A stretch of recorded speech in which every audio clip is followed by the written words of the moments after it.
Le Bigfoot, ça vient en fait, c'est une mode aux États-Unis qui s'appelle gros pied en fait. C'est gros pied. Aux États-Unis, on voit passablement de courses de Bigfoot justement, mais à l'échelle 1-1, bien entendu, qui sont des véhicules de plus de 4 mètres de haut, environ 3 mètres de large, avec des énormes pneus, quoi. Télécommandé aussi? Alors absolument pas. Donc eux, ils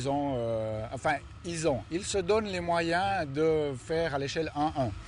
Alors que nous, disons que pour un Bigfoot,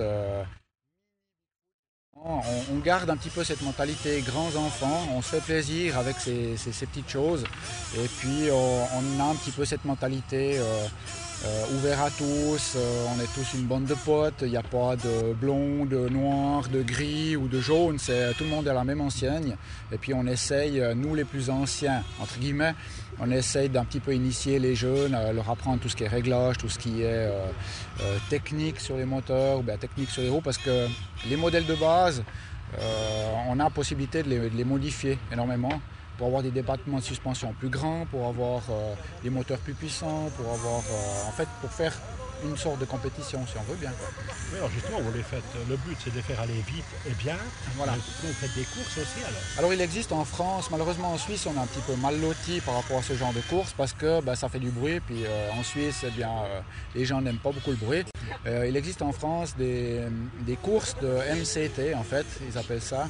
Et puis, ce sont des courses. Donc, il y a un championnat qui existe en France et c'est par région, en fait, par région dans la France. Chaque région organise son propre championnat.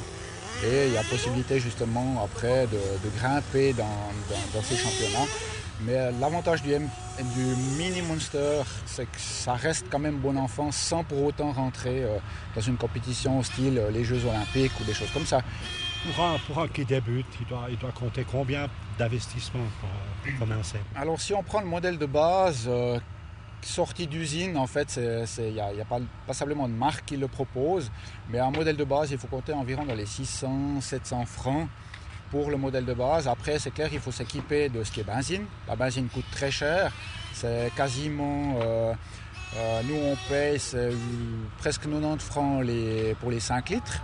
Donc c'est de la benzine qui coûte cher, c'est de la benzine au nitrométhane, donc qui est extrêmement plus performante.